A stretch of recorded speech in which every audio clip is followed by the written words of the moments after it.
And with that, let's start the show. Yeah. There you go.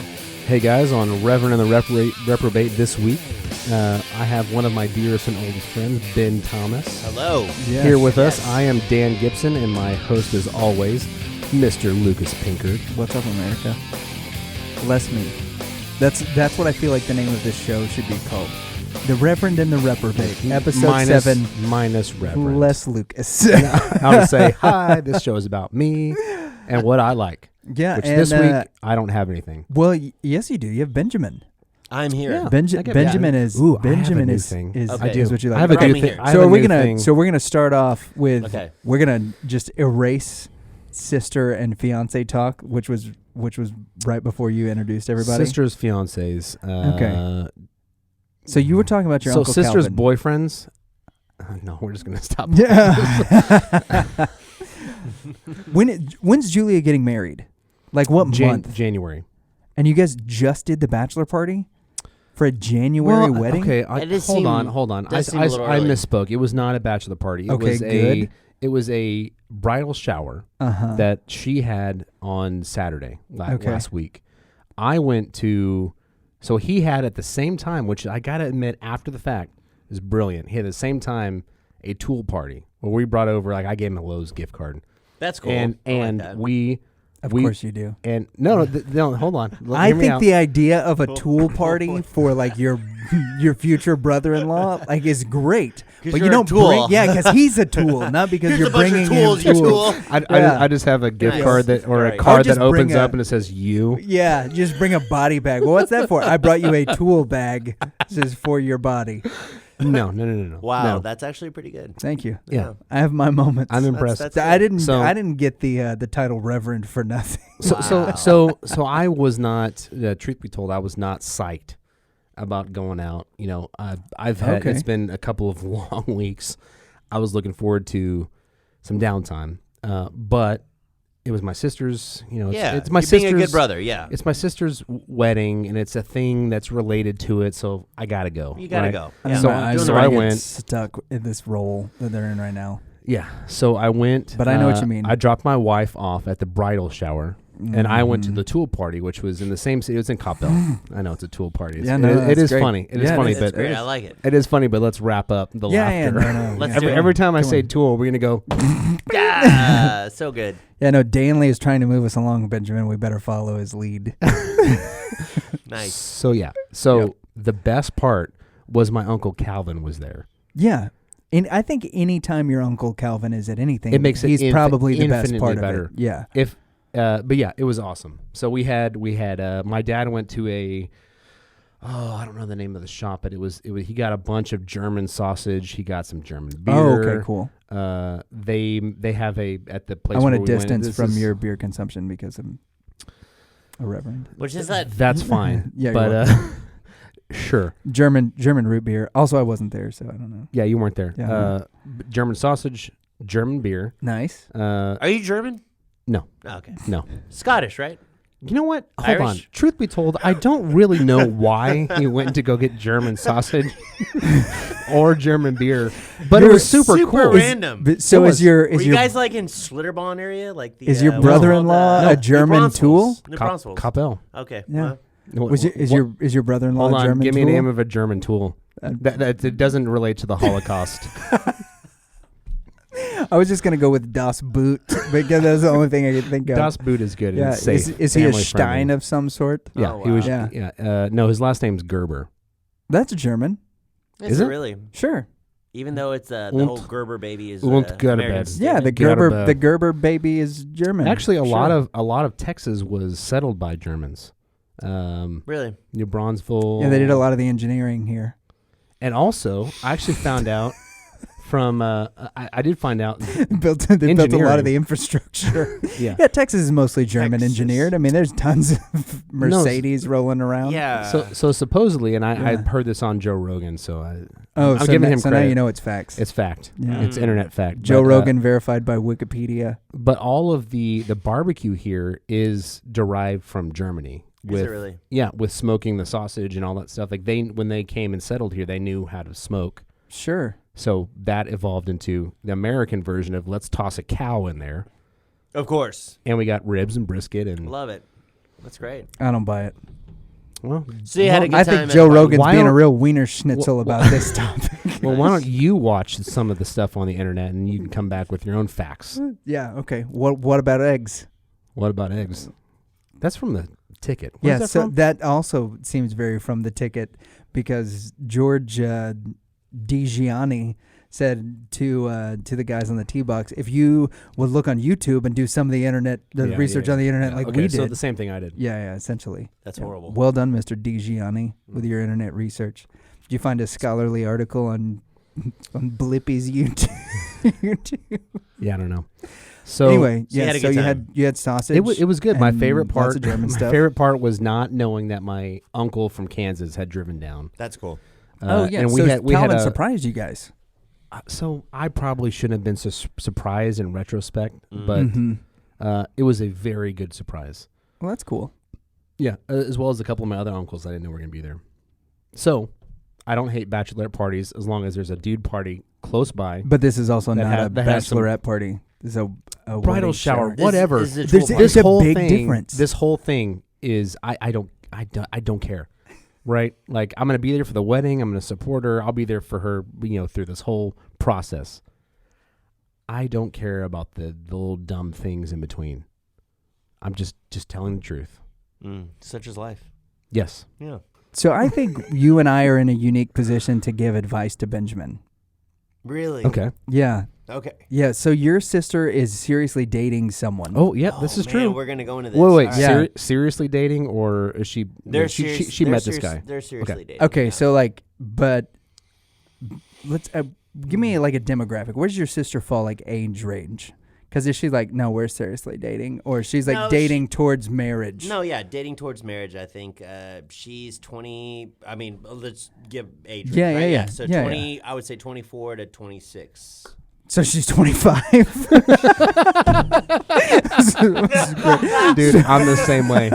Well, way. she could be 20, 23, 24, 25. Sure. 26. Yeah. When I get that question, She's like, just how a little old- older than my wife. Yeah. Well, no, okay. no, definitely. When I get that question, Oh, how old's your your wife. sister? Yeah. Okay. Yeah. When I get Wait, how old are your, you?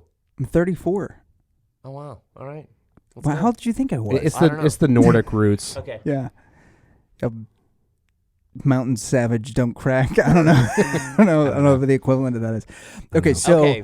so my brother-in-law, great guy, Austin, love him to death. I would kill this guy. I'd kill for this guy. So Love him to death. I was shit like that. wait, I would what? totally kill this guy. No, Yeah, okay. no, Austin's a great dude. Yeah. And when we were getting ready to do his bachelor party, there was this debate as to whether or not we were going to go, myself, my two brothers.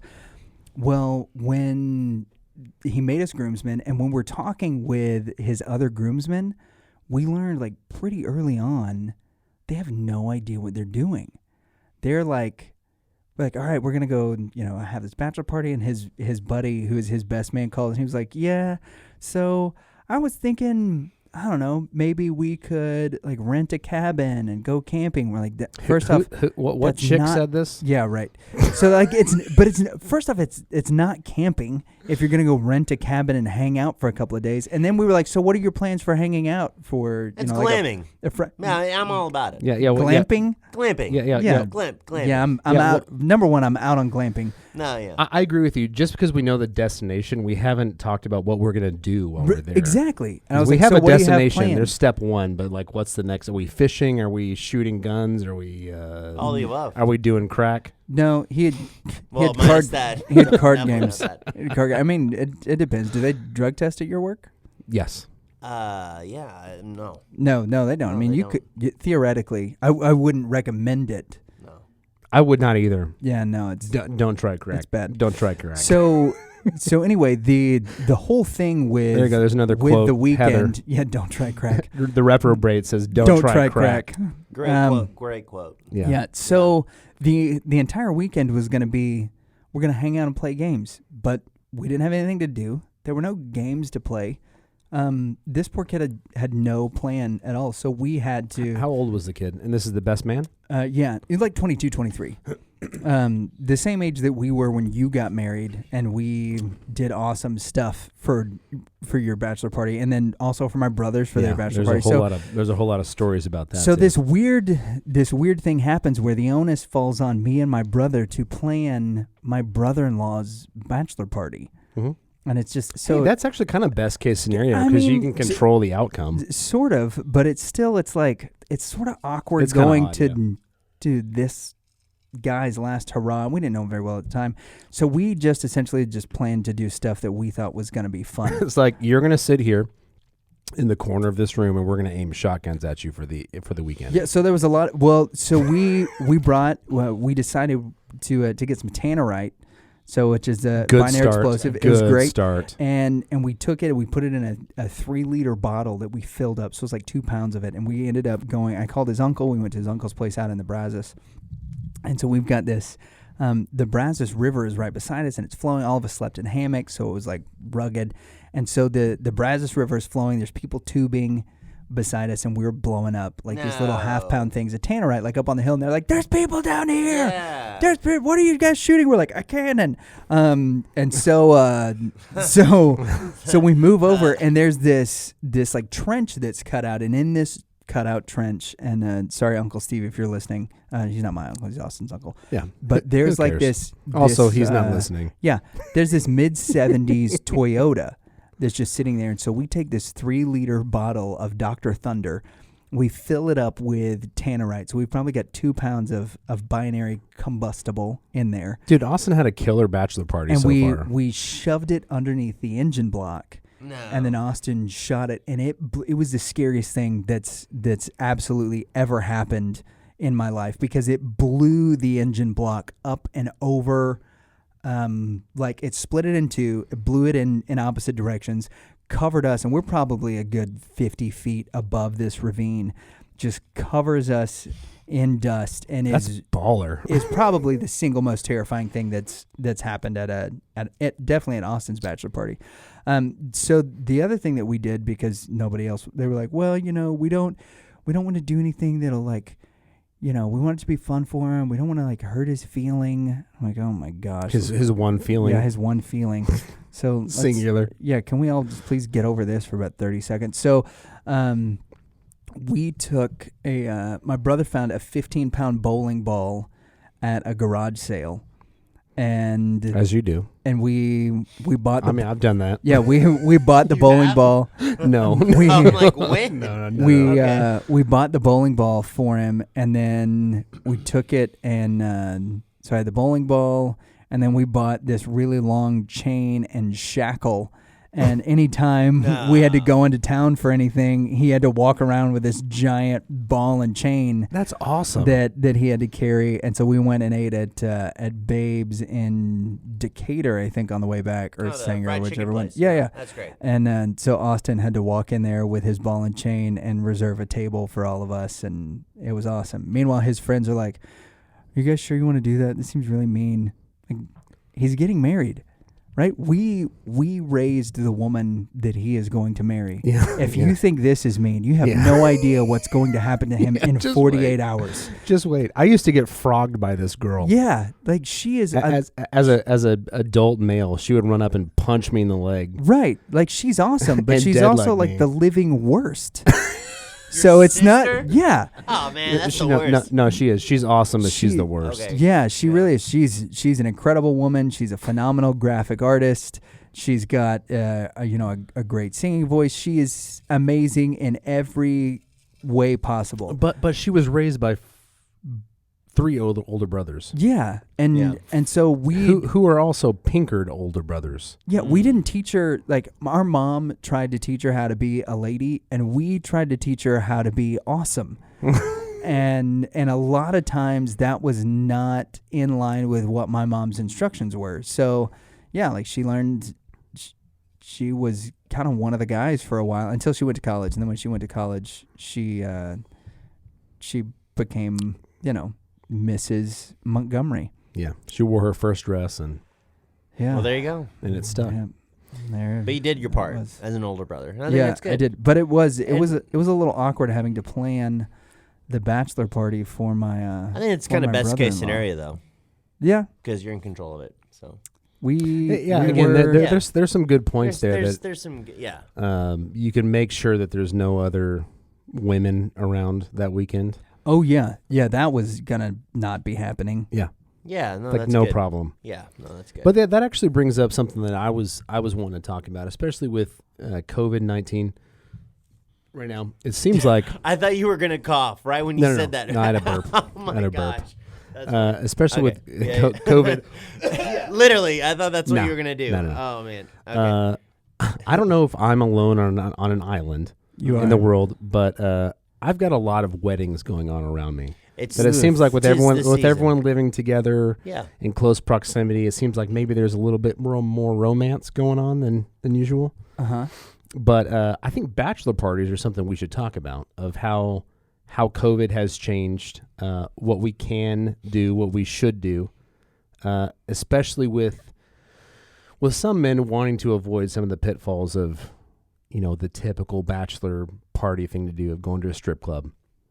What's something fun that we can do that celebrates us as men that our wives would appreciate? Heroes of Might and Magic. Heroes of Might and Magic is a great one. Which I've never played, but you and Kyle talk about it it's so incessantly. Right? So I think there's that. There's also the staple of just like sitting around and having conversation. Dude time. And I know that sounds like cliche, but there is something. Sounds like chick time. There is something nice about like just sitting around a fire with smoked meat. Fire changes it. Right. Yeah. Smoked meat also brings it up a notch. And then just hanging out and telling, like, essentially, as it was once put by a good friend of mine, we sat around a fire and told lies to each other all night. Like, there are very few things that are more, like this is, we exaggerate. A dude story. Yeah, we exaggerate every story that we have, not because we need it to be that great, but we need it to be just a little better than the story you just told. Yeah, we need it to be tantalizing. Guys being guys. Yeah, like that's really it. It has to be tantalizing enough to retain the attention that's been grabbed by the previous story. Exactly. Yeah, I agree. Exactly. You don't want to tell and that's all it is. That's all hanging out with a group of guys is one-upsmanship. And we always get mad at the guy that tells this story every other story. So like if there's a circle of 5 of us, you gotta wait your turn, dude. Yeah, that's it. Like we're going around. You know the order to this. Like there are certain things that you just don't do as a man. Like take the urinal beside someone, especially in a social distancing situation, which happened to me this week. Yeah, even before that, super awkward. There's certain rules that you have. At least one urinal in between, dude. Right. And even if they were to get, my wife was like, "So why is that a rule?" I was like, "Because it's just it just is a rule, right?" And she was like, "Well, why don't they just make the urinals, like just put half as many urinals in there?" I was like, "Because then you would have like a quarter of as many people, because we would still skip a urinal." So girls don't do that if they go into a restroom with 6. I mean, I guess they have the dividers in between. There's some level of anonymity. It's a totally different situation. Yeah, like right now you're agree. teaching me a lot of stuff because I don't know anything about women's bathrooms, and apparently you've been to at least one. I remember going in at church when I was growing up, because my parents would be there really late, as yours were. We both grew up at the same church. Yeah, and I remember at least a couple times. Again, no one's around, so I'm not. My trouble. I'm loving this pause. I'm loving this. I'm trying to choose the right wording. Time to pause. No, I'm trying to choose. He's searching for the word. My trouble bladder.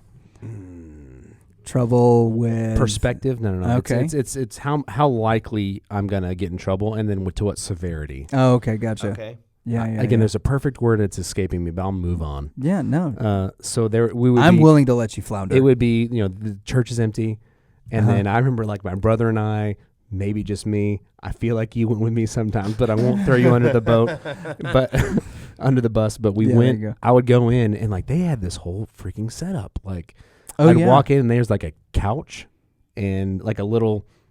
Like the Holy of Holies had the they had the outside of the Holy of Holies. A holy is this really bad? No. I'm comparing it but to I understand the what you're, tabernacle. I understand what you're saying. So there is like a waiting area. Yes. With freaking couches. Yep. And where you can make sacrifices before you go in. I don't know about that. Boy, I'm pulling distance from that one for just so many reasons. Not true. Yeah, but sometimes there's like one of those nice little water dispensers in there. Yeah. But it's they have like the massage tables where they can get nice and loose ahead of time. And, no, I don't think so. And they're gonna lie. Are you lie. now gonna say that you are the women's restroom expert? You're gonna try and take that from Dan? No, I'm just saying they're gonna lie about this. No, I'm just saying sure. like if you guys are fans of The Office, I don't know if you guys remember that. I've never episode. heard it. I've never seen that. Really? Seriously? Oh, okay. Well. No, I've seen it like 18 trillion times. It's like, wow, this is really awkward right now. No. Oh, Creed. Creed said that. The episode where like I think all the girls left the office, and he's in there taking a poop. Well, yeah. Well, then Kevin found out like, oh, hey, this is my chance going in there, and they're like freaking out. Like, I did oh, that. wow, the couch, the whole thing. Yeah. So that's what I was referring to. And then Creed reference. Creed said, "That's my right," or something. He got no. He got caught. He was like, oh man, yeah. He said, I've paid dearly for this. That's what it is. Yeah. Awesome. Creed is the best. Yeah, Creed's the absolute he is probably best him and Stanley. I think are the best characters. Stanley's my favorite. I think him and Michael are my favorites. Early Michael, yes. Yeah. Michael towards the end, I feel like they just rode that character. Did you not rode that character in a weird? What'd you think about direction. Holly? Not a fan. Really? I loved Holly. I liked it. It was perfect. Holly. She annoyed me. The whole timeline was perfect. Way. And then how Holly they was like perfect married it for all him. at the end, it was great. Yeah, I mean, she was perfect for the way that they wrote Michael. Yes. Yeah, for sure. But I didn't like what they did with Michael. Really? Yeah. Why? Was not a huge fan. Okay, so here's my thought on this. Is that I'm ready. No, this is good. No, put your thought into me. That's weird. All right, my thought. Me too. I'm ready. Come on, my Benji. opinion on this is that when Michael left, it actually allowed the characters to really thrive and really kind of focus on each person, on their character, and I think character development. That I actually think that the seasons or the episodes where Michael wasn't there, it's actually some of my favorite. Honestly. I would agree because I think they had to try harder. The fact that Steve Carell wasn't there. Yeah, the rest of the cast had to carry it. And I think they did a really good job. Except for Andy. Yeah. Well, Andy was the worst. Yes. I also I think that one of the reasons and I think they could have done really good with that. But I don't know why.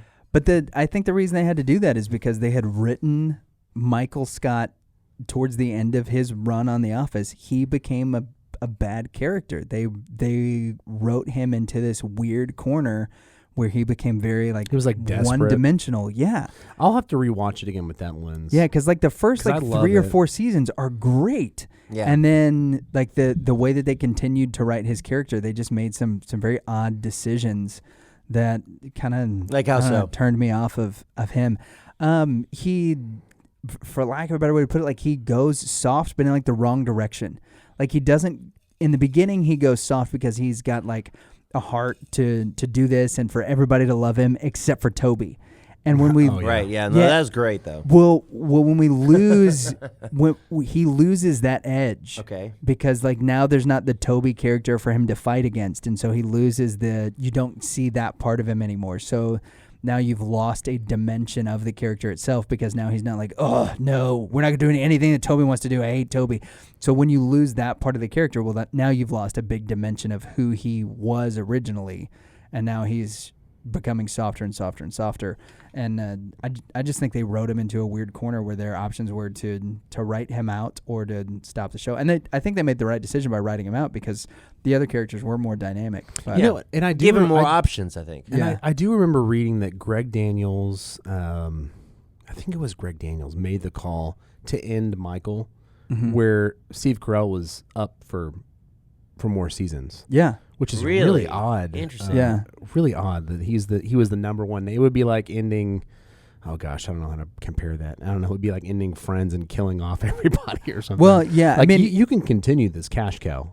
Yeah, it would have been like in mid Parks and Rec, like writing Ron Swanson off. Yeah. Yeah. You know? Well, Or wasn't this Leslie. during the strike, the writer's strike? Towards the end, that's what I heard. It And may- obviously it- the it whole may have Lost thing. I don't know if Yeah. you guys are into Lost or not, or I don't know if you guys are. Maybe not. Maybe. Well, I'm not Catholic, so I don't really buy into most of the themes from Lost. Yeah. Those I make grew sense. up Thank you. watching Lost. Yeah. Oh yeah, I remember watching Lost at y'all's place. Yeah. There you go. I didn't. Okay. Well, it could have been the greatest show of all time, but then the it way was, they ended it was starting out to be incredible, and then they really just, weird ending. But also, if I had to pick a couple shows that had like great endings, I'd have a hard time because you just never.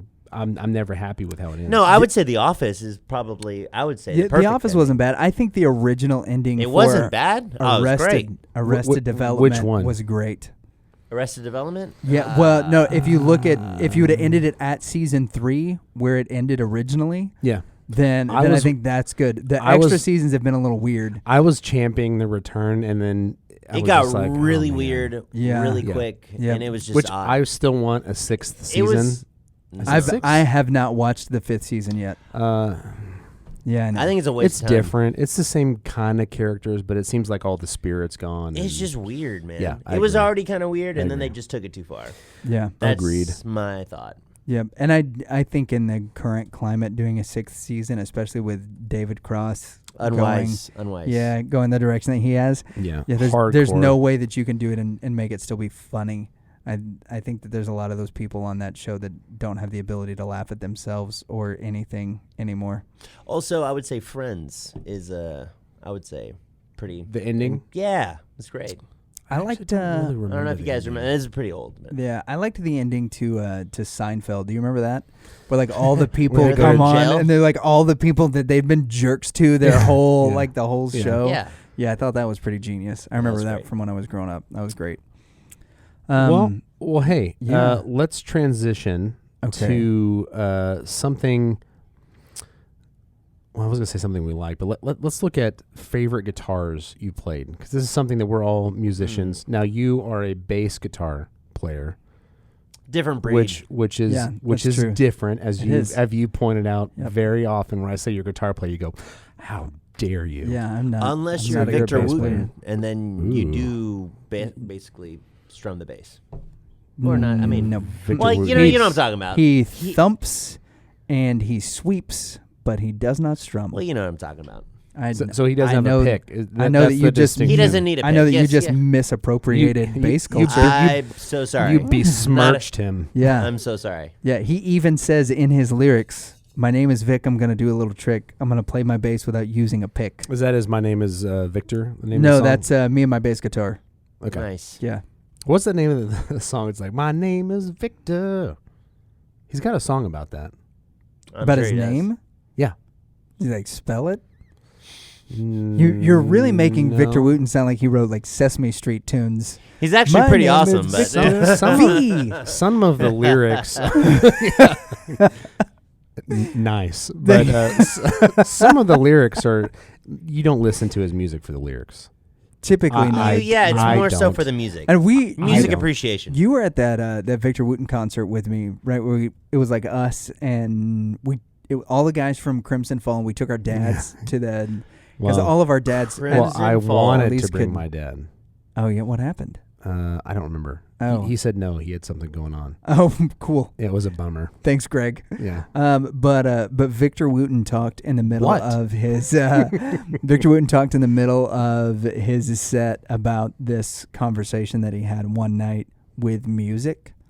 Nice. Yeah, that the music was a female spirit and was present, and he was talking with her, and he went on for like 20 minutes, and finally Was he on drugs? this older guy, no, like he's very ethereal and like really believes in a lot of this kind Yeah. of stuff. So, Wow. It was an awesome concert. I mean, it was an awesome. I'm sure. it was an awesome The concert. first 30 minutes and the last 30 minutes were great. The middle 20 could have done without. Here's my theory on this. Yeah, Less talk, more rock. that's what I'm talking You about. know what I mean? Yeah. That's, yeah. Or funk. that's right. yeah, I Yeah, think you guys so- taught me that. Yeah. You're That's welcome. right. You know. So yeah. some dude up at like one of the tables in the front was like, "I paid $140 for these tickets. Shut up and play that guitar." I was like- Nice. it was Yeah. amazing. It was amazing. I mean, it would be the same thing if like I don't know, Slash came out and he was like, I'm gonna give a presentation, I'd be like, no, presentation. No. Yeah. Play the guitar. I don't want to hear your theories. Yeah. I want to see your theories played. Yeah. Or you want to hear Steve Lukather play them. While, yeah, I know. While Slash is not. I've heard that little story that Slash didn't actually play on a certain album. Yeah, I don't know that we'll get canceled if we tell that. To say that we've heard that this is maybe both a of the possibility. people that are listening to this podcast in the next 6 months will both cancel of it. the people. Both of them. That's will. great. Yeah. Calvin. We're gonna Calvin lose and Calvin's friend that he told not to boy. listen to this podcast. Yeah, we'll try and we're cancel gonna us. lose them. Gotcha. I'm really afraid of Calvin's Twitter following. That's my biggest fear. I love Calvin so much. He's so awesome. So, Danley, Mm-hmm. you've brought up the subject of guitars. I want to know this story that Benjamin started to tell when we were off air about a Martin guitar that both of you guys said was a really good story. Like that I'm curious about. I've never been a huge fan of Martins. You're not a guitar player. So this is true. Yes. But I've always felt like Gibson guitars were more for the style of music that I liked. They tended to be more what people went to, but the Martin guitar, especially, I just personally like an open Martin setting, more. is a beautiful instrument. It feels like it has a pure voice. Where I don't know what I would describe the Gibson acoustics, but I never really. Well, the Gibson acoustics were primarily made for rock and folk music. Yeah. Whereas the Martin was designed to be it's a beautiful instrument. Yeah. It was, and it does. It's got it. a really rich, pure tone. It's a gorgeous instrument, but it's never been my favorite. I'll be honest. Yeah. So actually, I play currently J45 and for Good Gibson. man. Yeah, and a J50. Wait. Hold on. You play it for Gibson? What? No, I play a Gibson. Oh, okay, yeah. Yeah, J45 and then a J50. So nice. I rotate between the two. And actually, somebody gave me one. It was a jumbo. Awesome. It was a Gibson jumbo. They're like, hey, I want to bless you. Here you go. And I was like, man, this is just too nice. Can you give them my email address? Yeah. No, honestly, so what'd you do with it? Did you pawn it? No, I kept it. No. So that's actually a really good story. So okay, yeah. Talk to us about this. So dream guitar. I think that was one of the things we were like, hey, what's your dream guitar? This is actually my dream guitar, and it was actually given to me. So I don't know. What's the color? Cool. Like what finishes? So it it's that dark sunburst. So it's the dark, tobacco burst. Yes, that's it. Mm-hmm. Yeah. So it's honestly the most beautiful guitar, and I get to play it, and it's awesome. That is sick. Do you still have your telly? I sold that one. Yeah, idiot. I know. I'm the same. I'm in the same boat. I honestly sold. You sold your Telecaster too? Yeah. Did you ever? You never had a No, telly. No, he didn't. He never had a Telecaster. I don't think you were a telly guy. No. No, I sold them. I sold my guitars. Pretty much sold all my electric gear. So, which is, I think you gotta move on and transition. But I loved that telly. That actually surprisingly was one of my favorite guitars I've played. What kind of Telecaster was it? It was a 52 reissue, and so cool. It was, so from the American Custom Shop then. Or was it? I got it from Guitar Center, right? So it either would have been like custom shop, yeah. So it was the American customer. They did the Japanese. No, it was American. No, it was American. It was so much fun to play. Yep. Like had the black pickguard and then like kind of that orange Bruce Springsteen. Yeah. It is kind of hard to describe like connecting with the guitar. Yeah, because they're all they're different. But they are. Yeah, but I had a lot of good memories with that one. Yeah, that is what I've always felt like the drawback to like the Paul Reed Smith and the Taylors that are all like CNC cut and all of that. Like they just don't seem to have the same soul, personality. Like a Gibson or a Martin, or some of the stuff from the Fender Custom Shop was like that as well.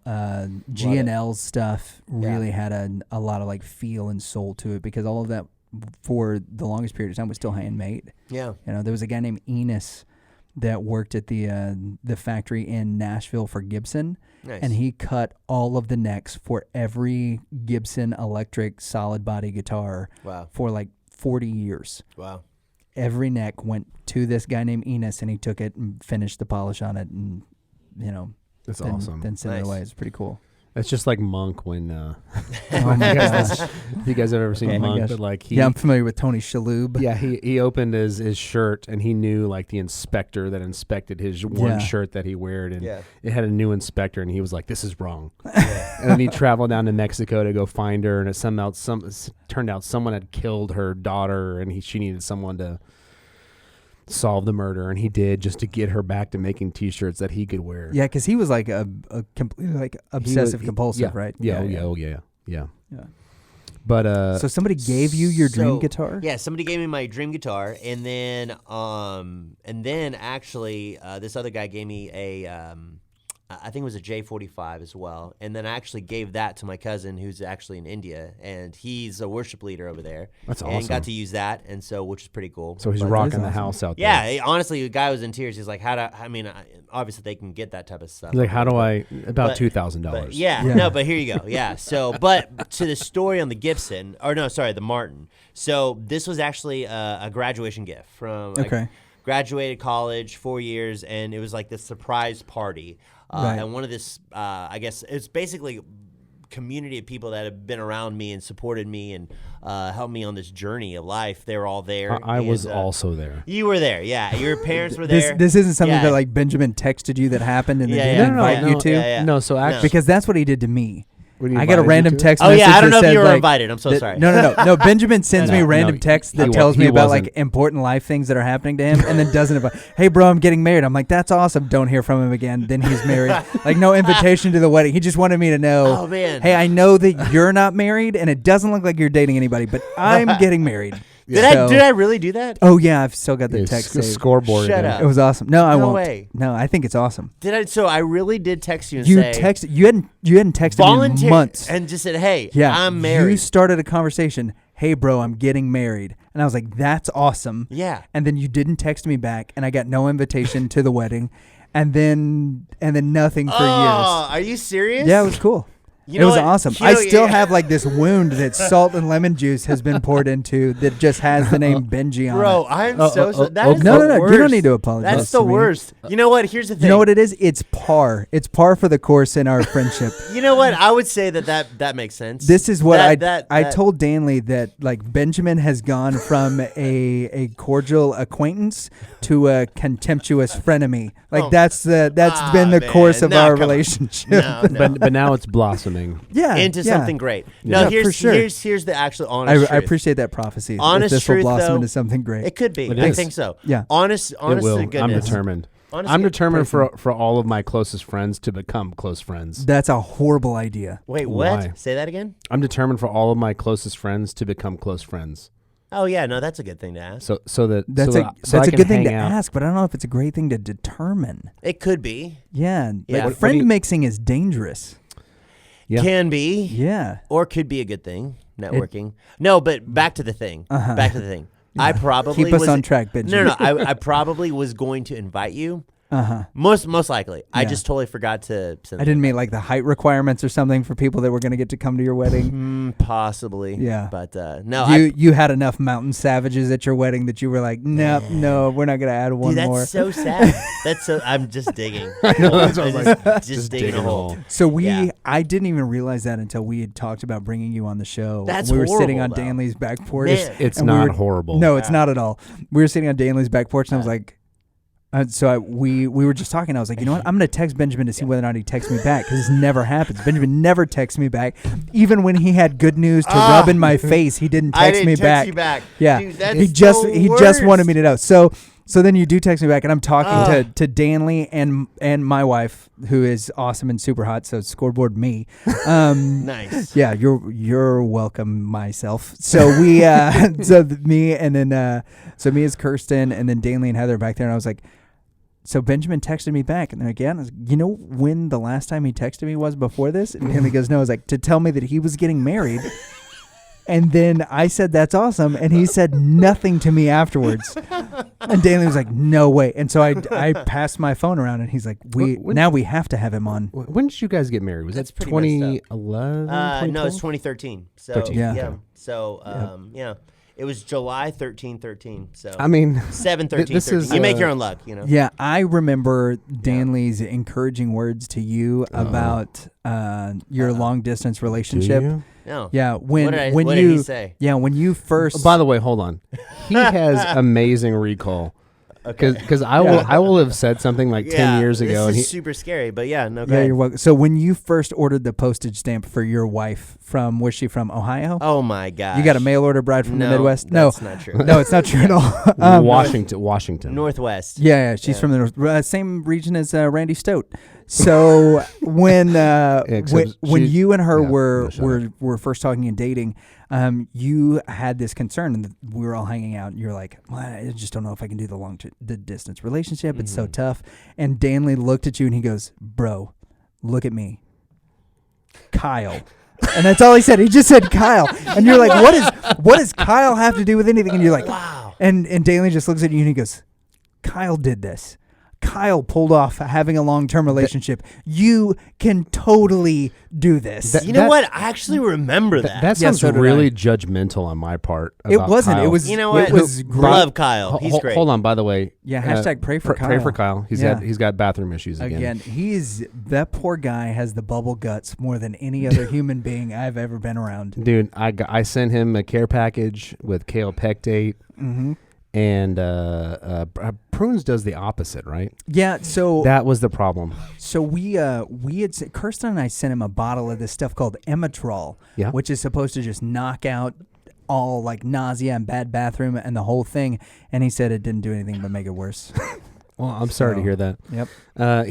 He did start a new position, so especially with starting that, pray for Kyle. Yeah. I hear apple cider vinegar helps. Ooh, I actually have started taking that. Really? I did that. So I mentioned to you. With honey. A little bit of honey. No, I don't do that because it's got sugar in it. Okay. But apple cider, that actually cleans your gut. So Lucas and I are actually Locust and I, huh? Locust. Locust and I are me and Mucus are gonna do this thing. He and I are just killing all the crops in the area. Yeah, we are. Nice. No. We're doing abs by Christmas, which we probably need to do an update here. Yeah. So we're doing this thing. I had started by talking about these weddings that I've got coming up. Yeah. I'm not going to fit in any of my clothes. I feel that's a true story. That's no real. lie. Yeah. I have one pair of jeans that I fit into, and I busted out of them this last weekend. It dawned on me that I was at this bridal shower with all these women. Shorts now, and I kind of sat down. I was like, oh no. And I had a big rip right here. So yeah, I'm wearing shorts. Oh, there you go. Yeah, well done. Also, more importantly, what I'm doing is abs by Christmas. Okay, what's abs? Abs by Christmas. Abs, they're these things that are underneath your sternum. I just think that's like an acronym for something. Sometimes there's like 6 of them. Some people have 8. No, it's literally abs by Christmas. You're going to do it. We're going to have abs by Christmas. That's the goal. Okay. And then, how are you going to do that? And then let me know how. Well, hold on. Carefully, with lots of discipline. And then Christmas Day, our wives get to open their presents of our abs. Oh my God. Respectively. Yeah. And then the next day, we're going to destroy it with food. Yeah, no doubt. So they have one day of. They're going to have one day of present. husbands with abs, and then one day of husbands with sugar comas and tummy aches with a chili gut. Nice. That'll be awesome. So how you really gonna do a water fast, or how are you gonna do that? Well, most you can drink water and have. What do you think it takes to have abs? I don't know. No water. Yeah, you have to dehydrate in order to have abs. Yeah. No, so I have started going back to the gym as of last week, mostly every day. Wow. And I'm doing the keto diet, which again, like I told you beforehand, I had dropped 80 pounds. Wow. I had done it successfully, and then started a new job and closed on a house and moved, and that stopped. So I'm back on it again. Yeah. Nice. So I'm committed to doing it. So how much weight have you lost? In not a whole lot. Yeah, not a whole lot. Well, I mean, it takes a little while for it to get going. But I do feel a lot smaller. Okay, like so give me a number though. With what is not a whole lot look like to you? At my Man. so current. I don't want to know like no, what I know, you I weigh. know. Just how much have you I lost? got you. About 5 pounds. Okay. Would you like to know how much I've lost? How much? I have lost plus 6 pounds. Yeah, I'm not. So, but So you're doing weightlifting, right? I am 6 pounds heavier than I was when we started this 2 weeks ago. Weightlifting? Yeah, and it's got to be like I'm trying to convince myself that no, like this is, you're retaining water now because you're drinking more water. You're being healthier because I was not like. I think when you drink water, you don't retain water. Well, if I went from drinking like maybe like a quart of water a day and like 2 liters of coffee to now a gallon of water a day plus 2 liters of coffee. Yeah. Yeah, we drink a lot of coffee. We drink a lot of coffee. Dude, I actually can't be good. So sure it is. You want to talk about cleaning things out? Oh, that's true. Yeah. So I didn't know this. So maybe this is a PSA for those who haven't drank coffee before. But I got into drinking coffee a couple years ago when I traveled overseas with my family. Nice. And got amazing coffee. Okay. Yeah. So do you lift your pinky? So I finally got it. Yeah. Especially if it's espresso. If it's espresso. Yes. But I finally got coffee. You know, the allure of it. I felt great when I was drinking it. Yeah. So I came back and started working, and I would have like 8 cups a day. You know, and I was using that intentionally, some of it for working out. Like beforehand, I'd have a couple cups, have a great workout. But I got super depressed and anxious about everything. Yeah. And it did not dawn on me until I went to the doctor, and I told her, I was like, I'm like, something's wrong. Like I'm constantly losing my mind about everything. I'm depressed. I'm anxious. Everything's scaring me. And she's like, she somehow came up about exercise. And I was like, oh yeah, I'm exercising. And I'm having like a bunch of coffee beforehand. She's like, how much coffee? And so I told her, and she was like, yeah, that's. Did it have to do? You was need it to just the stop caffeine content? Yeah. You think? Yeah. Oh, also on top of that, on top of the coffee, I would take caffeine tablets. Oh yeah. So I would take like 2 of them, which give me 300 milligrams of caffeine before a workout, and I'd have a killer workout. But then the rest of the day, I'd be out of my mind. So a little PSA: ease up on the coffee. It's more than just not wanting to stain your teeth or the jitters. It's the real deal. Yeah. Yeah. You definitely have to watch like your pre-workout intake for the same thing because there's stuff that's like based in B vitamins, and then there's others that are based like beta alanine. Sure. Is that a B? No. It sounds really good. No, like B3, B12. You'll see a lot of them that actually say niacin. Niacin is B3, but you have those that are like based in like the B vitamins and more like natural forms of energy, and then others that are quote unquote like stimulus based, where you'll have like green tea extract and regular caffeine and all this stuff, right? So you're getting like 400 milligrams of caffeine in 1 scoop of this stuff on average, which is the equivalent of like 3 cups of coffee that you're taking in a little 6-ounce shot. And so you have a lot of people that come up and they get super psyched for their workouts, or what you have is you have people that aren't used to really high caffeine intakes that will take this pre-workout and then they'll have the jitters and all of this stuff, and their workout will end up making them incredibly sick because of the pre-workout that they had. It's too much for their body. Yeah, it overloads everything. So anyways, abs by Christmas. We both are probably behind a little bit, but you got a couple months. But I'm heading the opposite direction. Yeah, but what I am noticing is that my elastic bands are not folding themselves over. There you go. Yeah, that's what I'm saying. Like, and it could be baby steps. So I also lift weights. That's what I enjoy. I can't do cardio after. So I did it today for 20 minutes. I sat on a bike for like 20 minutes. Well, there you go. That's about the max I can do, and then I get bored out of my mind. Yeah.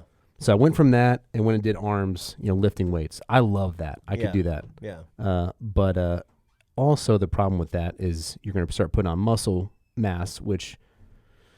Well, muscle burns fat. So it does, but it also increases the weight if you're judging just by the scale. No, for sure. Yeah. So now I'm noticing clothes are fitting better, which is that right now makes me feel better. Yeah, for sure. But I still have got a ways to go. No, I feel you, man. I noticed it the most when we did our first video. Yeah. And so now the tables are turned because I asked. I was like, I can't sit on the edge of it because I see my fat like hanging over the edge, and we have to turn the tables. Yeah. It's all about the right angles, man. Yeah. Yep, angles. Yeah, I get it now. Yeah. I don't have like a best side, but really? I do not want my fat gut hanging over. Yeah, you got it. Yeah. All about the angles and the lighting, man. Yeah. So back to guitar. Yes, guitar. So your dream guitar is what again? Honestly, with what I'm playing right now, I mean, it's a Gibson so Jumbo. It's a J45. I mean, obviously, I think I mentioned this. It's like I'm a huge John Mayer fan. I'm a huge John Mayer fan. So, me too. He's awesome. He's great. Yeah. So he has like this whole Martin series that's incredible. So, I would like to get a Martin again. So, because I used to have that Martin.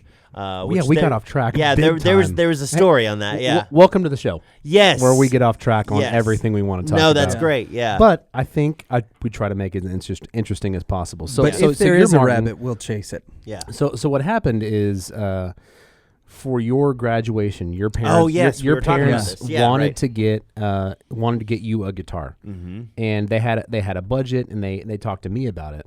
So I sourced a couple of guitars out. Yep. And I wasn't supposed to tell you, but I was like, you know what? And this is where your parents might be mad at me. I don't know. We'll see. That's all right. But I was like, I don't know. I think I know the one he'd like, but I want him to check it out before we pull the trigger on it. So I think I had concocted some kind of story, like I wanted you to check this guitar out or whatever, but you saw it, and it had this beautiful, I don't remember what it was called, but it was like a tiger. Yeah, it had a dark wood to it. And, it's just great. Yeah. The top, it was beautiful. It's a unique sounded really wood. cool. Yeah. Was it Ovencall? I have no idea. I don't remember. Okay, because they did a small series with Ovencall, which is a really odd wood. The only other guitar manufacturer that uses Taylor, it is right? Is it Taylor? No, it was a Martin. Okay. Yeah. Yeah.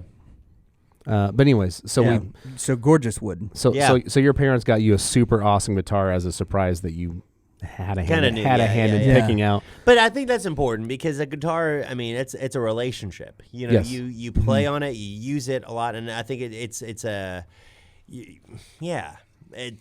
somebody. Well, I call a guitar somebody, but I think it's it is. It's a she. It's a she. Yeah. Yeah. No. He's named all of his guitars. Do you really? Mm-hmm. Nice. Yeah. Yep.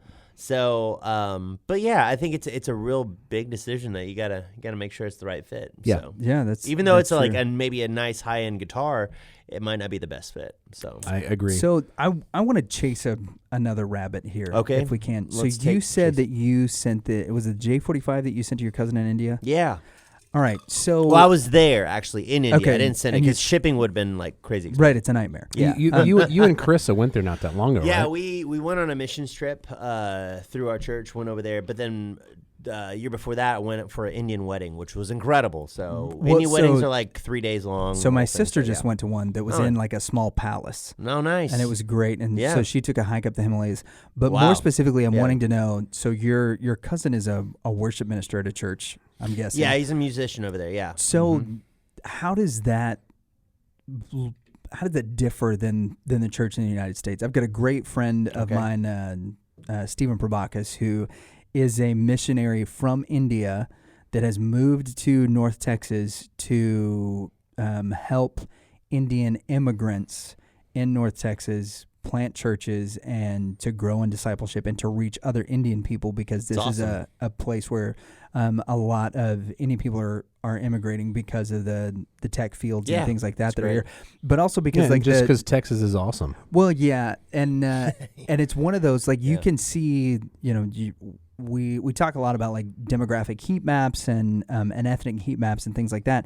Well, there's a large amount of Indian people that have settled in North Texas, and so like we're getting like the Indian bazaars. You've got like Patels and some like Indian specific restaurants where they're ordering in the type of fruits and like foods and stuff. So he's been really, I guess, kind of in a bit of culture shock in the way that the church is differed from here to there, and so what are some of like the differences that you've seen in the way that church and like discipleship happens, especially in India in comparison to the States? Well, I think with India, culture's everything. So they're very personal, very community based, and so a lot of the churches that we went to were, almost it looked like this, a room like this, where it's literally people in a living room. And you get your guitars, you open up the Bible, and you do church in a living room. And then you would have tea afterwards, and you'd break bread together. It was very personal, and it was just cool because, when we were going there as missionaries, we're like, okay, yeah, like we're gonna ministry totally it was completely different what we were expecting. Yeah. And what it was doing life with people one-on-one and really just I honestly walking with them and talking about the goodness of Jesus. And I think when you say yes to Jesus there, I think there's a cost to it. Right. I think that's interesting. Which I think there's a cost period. But I do think there is heavy persecution over there.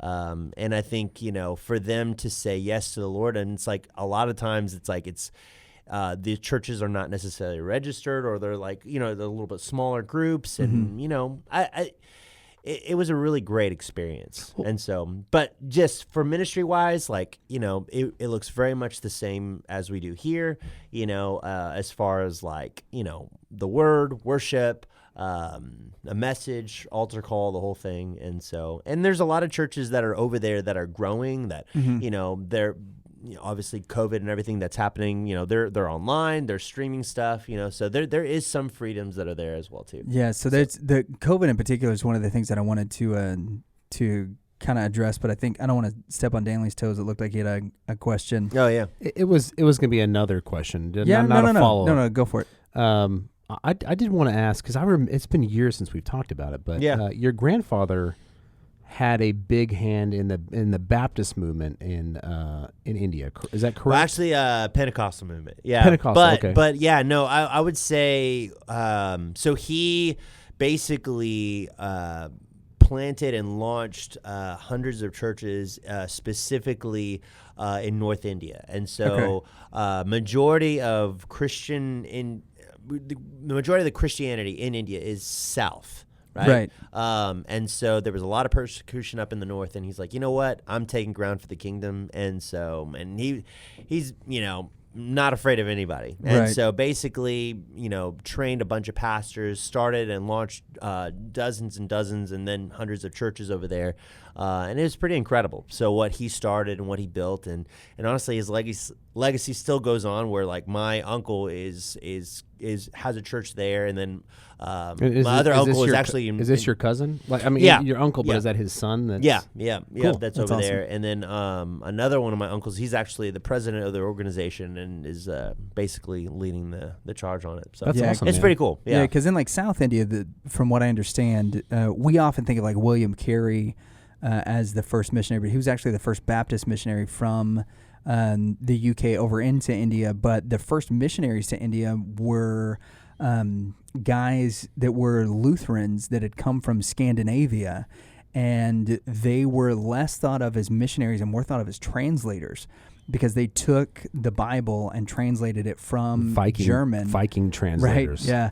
So they took it and they translated it from German into the native Indian dialects. But also because of that, German was the first, if I remember correctly the story, German was one of the first Western languages that was learned and translated into most of the Indian dialects in southern India. So, fun fact. Yeah, exactly. Actually, you know what's funny about that is that there's theories. Well, I think it's actually a fact, but sure. They're saying that the disciple Thomas actually his last destination where he was actually persecuted was actually in India. That'd be really awesome. And it's interesting that a lot of Indians, their last name is Thomas, which that's where my last name came from. So that's awesome, man. Yeah, there you go. So you talk about persecution in India. One of the things that I've kind of heard through the grapevine over the last 6 or 7 months is that prior to COVID, you had a movement in the government in India that was very much in protection of the Hindi culture and wanting to protect a polytheistic, culture, the Indian people, and the religion that is most practiced there. That's the word of the day. Yeah, is polytheism. Polytheism, right? Hey! Okay, sorry. So it's but they've got upwards of 3 million gods, and each family sort of has their own. Dang. Yeah, each family kind of has their own god, and you see that these people sort of take on the personality traits of the god that their home or that their household or their family and stuff worships. It's really interesting. Yeah. Anyway, that prior to COVID-19, that a lot of people within India, especially in the South, from what I'm understanding, were actually taken and were being rounded up, both Christians and Muslims. And when is this? When? This would have been in February and January. March. Yeah. Well, yeah. So we were actually going to take another team. So not that long ago. We were actually going to go at that time. And there was a lot of rioting. There was a lot of disturbance. And we're like, you know what? It's probably not the safest thing. Right. And used wisdom and did not go. Yeah. And you know, I know a lot of people from different missionary bases. Some actually canceled their trips just because from my knowledge, and I don't know too much about it, but it's just like, again, the government's predominantly Hindu, and I think they're trying to pass a law where you have to register your religion. Yep. And so basically, that's no if you look at the history books, that's not good. And so, and I think also if you watch with a hidden agenda, if you ever have played Avengers Civil War, don't do that. They had to register. I think it's Marvel Alliance Civil War. They had to register as the as Superhero Registration Act, and it started a war. There you go. Don't do it. It didn't work well in the X-Men universe. There you go. You got it. Yeah, be careful. Oh yeah, that's right. Request denied. Nice. Government. Okay, so and I don't know how this is my job. Is I just derail. No, I was like, no, I derail real conversations. Okay. So how with Marvel references? I love Marvel, which I appreciate. Yeah. I'm out. So how much of a hidden agenda can it really be when you're having people register? I mean, you tell me. Yeah, exactly. History books, and even with and even with the history of the Indian culture and with regimes that have similar alliances to what's in power there now. So, what I'd heard, and you can, as you're comfortable with talking about this, the word that we had gotten through some of the contacts that we have in missionaries that we support in that part of the world was that you were having the same thing begin to happen in India that had happened in China, where the Christians and the Muslims were essentially being rounded up and put in sort of internment camps, almost like what we would consider concentration camps or things like that. Right. And so that was happening pre-COVID, but that the COVID pandemic shut those down because the workers or the guards, the government officials that were running those were worried about the spread of the pandemic to themselves. Yeah, and so that they ended up shutting those down, and that actually, like, through this pandemic, as much as we've been worried about it, that God is using it for some pretty incredible things overseas in that way, which I think is amazing. And we don't often look or think about that because we tend to be a little bit more tunnel visioned on where what's we're happening at, how here. things are happening at home. No, for sure. And not realizing the way that the Holy Spirit is using even the events of the day in order to bring glory to God and to protect the saints. So that's awesome. It's kind of cool. Yeah, God doesn't cause all things, but He can use all things. So, So that's really cool. Love that. Yeah. It's very true. I mean, honestly, and that's one of those things where last time we were there, we were just encouraging the church. And I think anytime you go on a missions trip, you actually get blessed by the people that you're ministering to. Yeah. Because of their faith, their determination. And it was just, I think it's one of those things where in the midst of hardship and all that, I feel like God's definitely working in the background of all the craziness. So yeah, no doubt. No doubt. So I have a question. Yeah, go for it. Here we go. Here we go. I already can sense it. I'm ready. Go ahead. No, I think this will be a good one. No, So I do remember growing up, and I'm going to tie my question to what we've been talking about, so that I have a reason to change the subject. Okay. As much as this has been a great subject. No. Yeah. It's a little more serious. No, that's good. I like it. So the reason I had asked about your granddad is I remember growing up. Being at your house a lot, you were at my house a lot. Okay, yeah. And there would be a lot of people coming to your house that were all cousins or uncles or aunts. Okay. And it was a never-ending line of new aunts and cousins and uncles that I've never met before. That's Indian culture, man. Yeah. Yeah. And Colombian. So I'm actually half Indian, half Colombian. So yeah. So for point to the Colombian half. Wait, what? Are your mom's empanadas as good as I remember? My grandmother's, yeah. So my mom's is good, but my grandmother's, yeah. I remember she'd come in from Colombia, and I would make a point to go over to your house. Yeah, so every time. I remember specifically the empanadas. There's a whole bunch of stuff. Empanadas, buñuelos is really good. Oh my gosh. Coconut rice, yeah. The empanadas, I would go wipe. Actually sounds really good. I would go wipe out their fridge every time. And I remember that. Yeah, she ended up making stuff for me. She yeah. Good times. Yeah. And that's the thing with both those cultures. It's just like they got big families, lots of food, lots of family, and everyone's over. It's the best kind. You got to. Yeah. So hey, let's go to something I like. Here's some stuff that I like. Here's some stuff that I like. Yeah, here's some stuff that I like. Starring Benji. Benji, what's some stuff that you like, Benji? You're starting with me. Yeah, nice. I can go first. Why don't you go first? Because I always get showed up. I'm like, why don't you go first? And then you show me up, and I'm like, my dumb thing that I like, compared to whatever book you're reading or whatever. Okay. So the thing that I like is something that I like, and also I need to figure out how to crack it because I went to go see. An egg? No, I went to go see Tenet over the weekend. Okay. The new Chris Nolan movie. I've been excited about it for months. Yeah. How was it? Well, so what we did is we went to the Coyote Drive-In Theater, right? Which I've been before. Was pretty fun, except it was too hot and. It was a double feature, and I didn't even really. There was Beauty and the Beast was the first one, which is the reason we were there. I didn't want to go in the first place, much less two movies that I didn't care to see. Yeah, day night. I get it. Yeah, Beauty and the Beast, and then what? It was awful. Yeah, I don't know. I think just something else you didn't want to see. Beauty and the Beast and Cinderella. I think I browbeat my wife into leaving after the first movie. Yeah, I was like, I'm not into this. I'm stuck around for 2 hours. So Tenet, right at the moment, they are showing a single feature instead of the double feature. Right. Perfect. So I got my truck tossed at my wife's decision because I didn't want to, which is most of this is as the wife decides. Tossed the mattress in the back, a bunch of pillows. A bunch of pillows and blankets. Nice. Some lawn chairs.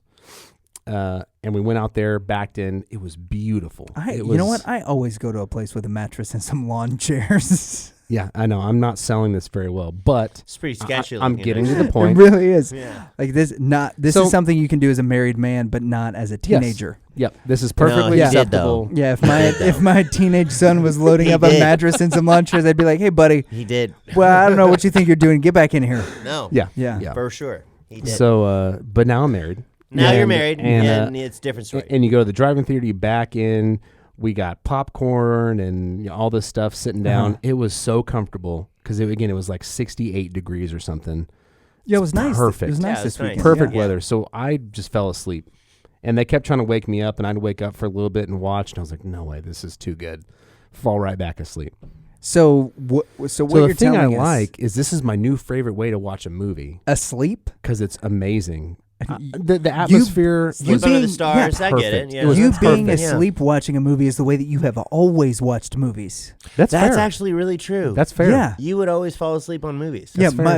So nothing has changed. Your favorite way to watch the movie has been consistent. Now you just found out that there's a way you can continue to watch movies in your favorite way in the back of your truck with a mattress. Here's the difference.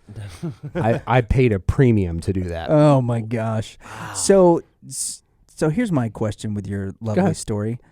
I don't know if it was that lovely, but it was the truth. You've been anticipating this movie for weeks. I have heard about it over and over again. I know. I've been talking to you. And you fell asleep during the movie. Huh? And yet, when your wife wanted to watch two movies with you, you couldn't fall asleep during the second one. You had to browbeat her to leave. So in that one, and this is, again, Beauty and the Beast, whenever that came out, a long time ago. Yes, certainly. It's been a while. I've known you since before and after that came out. I have also watched you nap during movies before and after that came out. So here's the difference. In that one, I had my baby nephew, Trapper, who was, at the time, I don't know, was a year and a half. See, kids ruin the movies. For me, it was the best part. Because I was playing with him. Like he had a little pocket, and I had French fries I was feeding him. I kept on giving him like little later fries. That's what I called them. Like, here goes a later fry. And he would sit there and just... He'd eat them. That's awesome. It was a lot of fun. Yeah. And then the movie was over, and I was like, okay, thank God we can go now. Right. And then you ran out of French fries.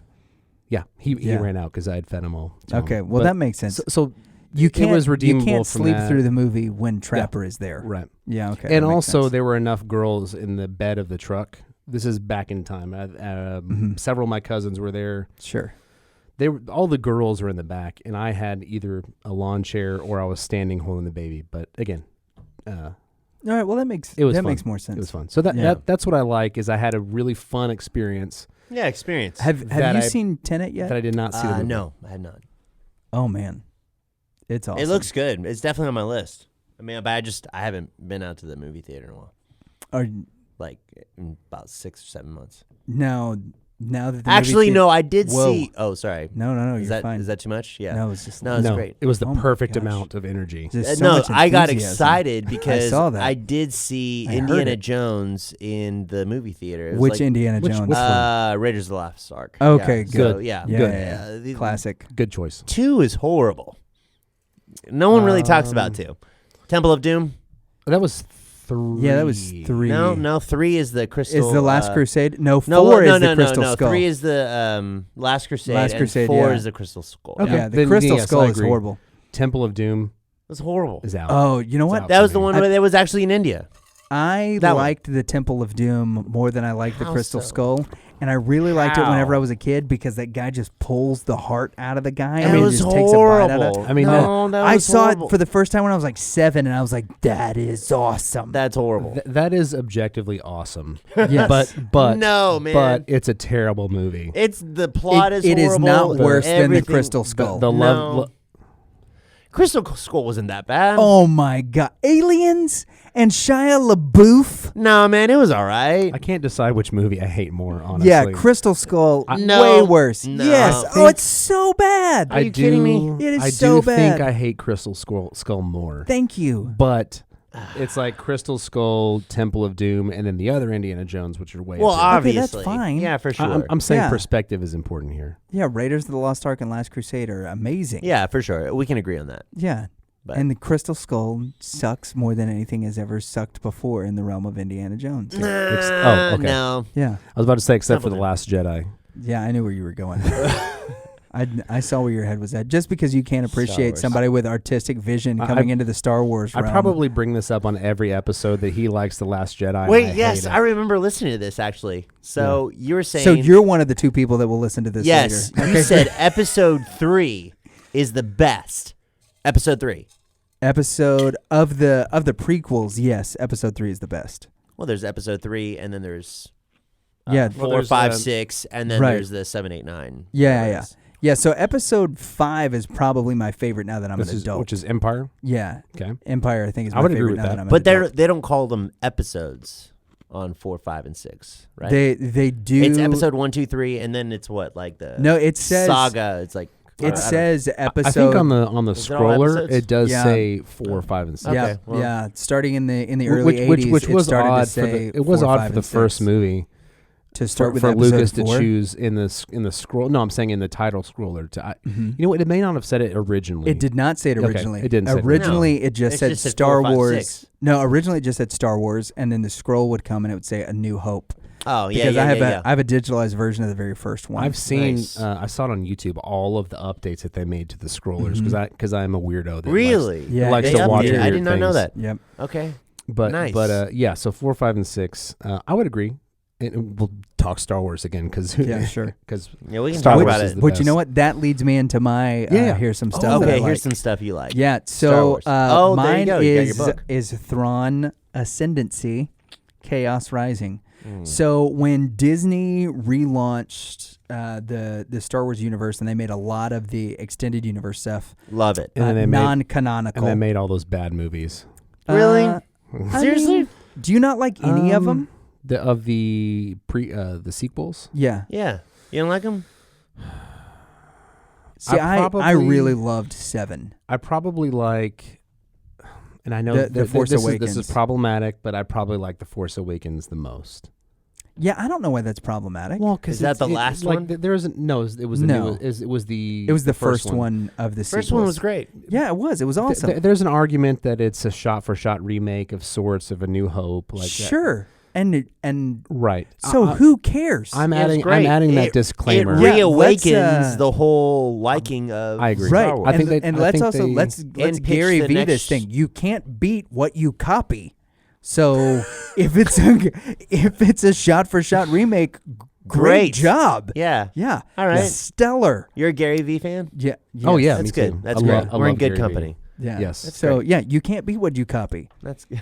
And there you go. If you copied it for the same series, awesome. Yeah. Because the guys that are 50 that watched, the original Star Wars: A New Hope back when it came out in 1977, that are now like, oh, this is a shot-for-shot remake. Meanwhile, there's a 5-year-old that's like, this is the greatest movie that I've ever seen. And that's what keeps it alive. Right, and you know who that movie is for? The 5-year-old. Because nobody cares about the 50-year-old and what he thinks about the internet. The guy who's dropping the money to go see this movie. Well, because it's not that guy that's dropping the money. He's doing it so that he can go and rant. It's the people our age that are in the mid-30s that have kids. We're the ones that are dropping real money to go see those movies. I took my son probably when Force Awakens came out. We probably went 3 or 4 times. It was great. Yeah. It was this, and everybody thought that The Force Awakens was awesome when it first came out, and then we started listening to all the critics. But we'll stop. So with it's enough Star Wars talk. When Disney, no, it's not. We've got it with the book. So when Disney relaunched Star Wars, they made the extended universe non-canonical, and so now there's the Legends books and stuff like that because there were so many storylines that just didn't mesh. And so they took a group and they put them in charge of the Star Wars storyline just across the board. So episodes 1, 2, and 3 are obviously canon. 4, 5, and 6 are canon. 7, 8, 9 are canon. And then they revamped the extended universe with the books. Well, one of the characters that they brought back, and they actually put him in the Rebels cartoon series, is Thrawn. And Thrawn is a chiss. So he's a blue biped, like human-looking guy with red eyeballs. And... good start. Yeah, and he's from this area called the Chiss Ascendancy, which is outside of the Outer Rim, right? So it's in what most of the people in the Star Wars universe would call wild space, and he's this brilliant. Wow. Yeah. I'm You're way deep. in. Yeah, that's wow. So okay. So anyway, so this this guy Thrawn is he becomes an officer in the Imperial Navy. An admiral of his own ship, so they've got Thrawn Alliances, and Thrawn Treason, which are the first 3 books that were written by Timothy Zahn for the new Disney canon, and then this is the newest one that he's come out with, which is part of a new trilogy. But this guy's a mastermind admiral, and one of the things he does that I love so much is that he uses the art of the planets or the people that he's going to go into battle in order to determine what it is that they value. So like what things he needs to threaten, like what are the things in art that are on pedestals. Like, so is he a Sith? No, he's not. No, he's got no Force connection at all. Okay. So he looks at the art to see what things they value, to see the way that the guys use. And this was really interesting in my conversation, and we'll tease this because David Baker is narrowing down a field of dates that are going to work for him to where he can come on the show. David Baker from Forged in Fire on the History Channel is going to come on and talk to us about how he recreates historical weapons. But he looks at like the way that Thrawn, and David Baker had said this also, that like in art, if somebody's holding a knife, for instance, like if somebody's got we were talking beforehand about the Gurkha, the Indian warriors that use the kukri knife, which is something that was designed and developed for this style of fighting that they do. I got to check this out. I haven't heard of that. So they look at like what are the ways that they're the blade is depicted as cutting. So are there people with like severed limbs? Are the people like slashing across their bodies? Are they going straight up and down? Like how are the warriors depicted fighting? How are the people that they're fighting depicted being wounded? Ooh, that's a cool knife. Right. And Jason Knight, that's kind of his specialty knife, which is really cool. He was a former judge on Forged in Fire. But anyway, so Thrawn does a lot of that same stuff, and so he analyzes the art in order to determine things. And apparently it's based off of some actual like Roman generals that discovered this as a way whenever they were heading east to conquer the Ottoman Empire. These were some things that they noticed, that there were things like laden in the art because especially like the Medo-Persians and the Babylonians and those people, put a huge amount of emphasis in the art that led into their palaces as a way to intimidate. They would show people decapitated or like people that were in various forms of torture and that kind of thing. And so as these Roman generals were going through, they were looking at the art and they were like, okay, so this is what they want you to believe that they do to people, but these are the things that they value. So we need to threaten this stuff and threaten these kinds of tortures because these are the things that will cause fear in their own people based on the art. And so Thrawn uses a lot of those. It's a brilliant tactic. It really was. And so so Timothy Zahn took some of that stuff and then applied those same attributes to Thrawn. They're incredibly well written. Timothy Zahn? Timothy Zahn, yeah. Is he related to Steve Zahn? No, he's not. Although that would be wonderful. Friend of the he's show, not Steve Zahn. as far as I know. Yeah, he might be. Yeah, Steve Zahn and I once got really excited that I was the one person that saw one of his movies at an airport. So that was great. Yeah. Now Benji. Nice. I don't know how I'm going to follow up with that though. This is what I'm saying. Yeah, no, what are you talking about? Because we always say there's something I like, and I go, why don't you go first? And you give this great like explanation I know, and in depth, saying, and I'm yeah. like, and I go like, well, this is a comic book that I. Yeah, But yeah. Okay, so you liked the Batman comic. You gave us a good explanation on the three Jokers. I tried. Yeah, you did that's well. actually pretty good. Yeah, I like which that. again to tease ahead, in our next episode, we're going to be sitting down with the proprietor of Boomerang Comics, Neil Rohn. Oh yeah, who will have some cool comics to bring us. He's going to bring some of the stuff from his showcase, and we're going to have gloves and goggles in case we cry. And so there are actually going to be a couple of rated comics that he's going to bring up that are things that he has not yet put on his eBay auction that he's going to show us on the show. Nice. So one of them is like a Spider-Man that's rated at like a 9.8 out of 10. So it's is like an original? It's a near mint original print of a couple of Spider-Mans, and he's got some other really cool stuff that he's going to bring on the show. So I shouldn't like make a bookmark end like an earmark. You probably shouldn't. You know, Neil is a pretty chill guy, but this might be one of those moments where I agree. Like you can see somebody that otherwise would be totally calm. I promise to be on better than my best behavior. Yeah, good. Nice. You're going to be on somebody else's good behavior. Yeah, I started saying my best behavior, and I was like, I don't think that's going to be good enough. That won't work. But hey, tell us about something you like. Oh man, so I would say something recent. So my wife and I, we love documentaries. So we love watching documentaries like Tiger King. Tiger King, yeah, that is the great documentary. Yeah, lots of rich such a weird show. History and education on zoo animals. Is that like the next series you guys are going to do at your church? No, definitely not. Definitely not. Jesus and the Tiger King. The Tiger King, yeah. You're not quite the King that of chic. Kings, yeah. No. No, there's this documentary that's just recent that came out. It's called the Social Dilemma. I don't know if you've seen it. Yeah, so I've heard about really this. Really good. I have not heard anything about it. It may surprise you. Yeah, no, it's what actually this really tells great. me is that Benjamin has not yet canceled his Netflix subscription. Actually, no, we did. So, did you? Yes, really? Because of cuties? Well, I mean, I guess you could like run that train and be like, yeah, that was but, a part of it. No, we just really wanted to save money. Got it. So just because I'm that cheap. No, I would just say like, dude, no. So I'm doing the same thing. Hey, I'm man, cutting stuff that is. You gotta cut. You gotta cut. No, I couldn't watch the Stars game yesterday because I just cut my cable, and I was like, you know what? Let's just go to the bare minimum channel. It doesn't matter. Yahoo TV, man. Sucked. Oh, you know what you can do is actually this is a good hack. FUBU TV. So you basically I thought that was you had to pay for it. You do. FUBU TV? I have heard of that. Or Fubol or Fubol. It is Fubol. Fubol. So basically, it's something along those lines. Yeah, because FUBU was a popular urban clothing brand whenever we were growing up. Yeah, it's different.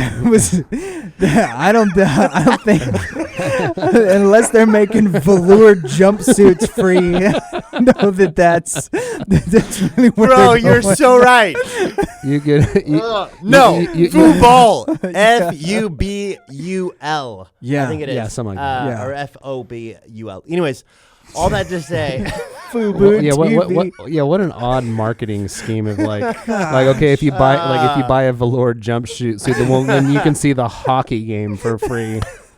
Yeah, those two things don't seem to mesh very well. No. That's great. Yeah. So Fuball, whatever it's called. So you get It's FU something TV. FOBUL. Yeah. No, what you do is We've spelt this thing like 5 different. We have the internet in front of us. Yeah, Why that's can't we true. just? I don't have a laptop in front of me. It's PHUB. Oh, that's funny. No, you get a free week. FUBO, FUBO TV. Yeah, there you go. FUBO dot Hey. TV. I was close. Not that far off. Close. It's one vowel. Listen, if we were playing Hang-A-Man, Benjamin's still in it. Yeah, I'm still close. He's still in it.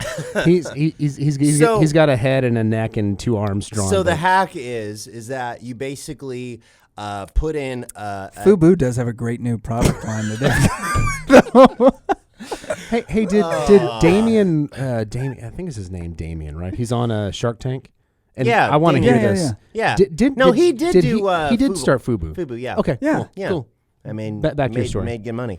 There it is. Do you got? Oh wow, it's somewhat. That's a dope watch. Yeah, I'd wear that. Anyways, Go to underwear.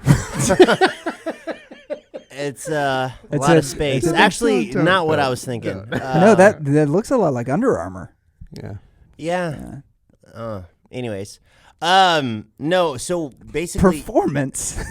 you get What is performance underwear? What do they well, have? like for athletics, or Sure. yeah, or. So yeah, what you So want to for- do is you get Where's regular? you get you enter in any email that you use, and Yeah. then Do you have to give a credit card? no credit card. Okay. Well, I'll And remember so that for the next one. basically what I do is sometimes I just create Yeah, there you go. You create Just- a new email just account. a new yeah. Gmail. So if I want to watch Oh my the gosh. football game, like you got 14 weeks, 14 emails, or use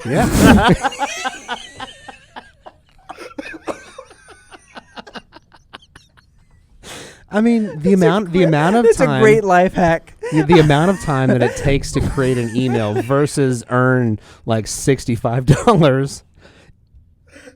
I mean, it's easily. Yeah, but at what point is It's like- Hotmail just going to say no to anything from Benjamin's IP address? The Outlook looks at it and they're like, we're on to you. Yeah. FUBU has contacted Yeah, us. we know it's you because it's Benjamin Thomas wants free TV at gmail.com. Yeah, and Benjamin Thomas wants free TV 2 at gmail. Oh, man. Oh, man. No, but really, it's a great way to watch free TV. Yeah, so I no, thought you gotta I check thought it about out. that, but the other ones that I was Oh, looking man, at to that's watch funny. the Stars games all were like sign up through your Apple thing and then we'll charge your card in my 12. And I was gosh. like, I'm not doing all that crap. Google TV is actually great. Not Google. YouTube? What, YouTube TV. Yeah, that's great. But that's $65 a month after it. And I'm telling you Is it really what's $65? gonna Okay. happen is I'm gonna sign up and I'm gonna forget, and then 3 months will go by and I'll be like, dang it, I'm out like but $195 now if I did Yeah. the math really correctly. that's why you got to do FUBU. Yeah, Football. or Football. yeah, I like your method. I'm just gonna go make. Dude, you know. I'm just gonna go make a bunch of email addresses. Unbelievable. Which I think kind of goes along Unbelievable. Yeah, with I love it. how we kind of grew up. Yes. I mean, finding a way. Yes, you find a way. Finding a way. Finding a way. Speaking of which, you wanted to tell the story. This is why Benjamin leads worship and doesn't preach.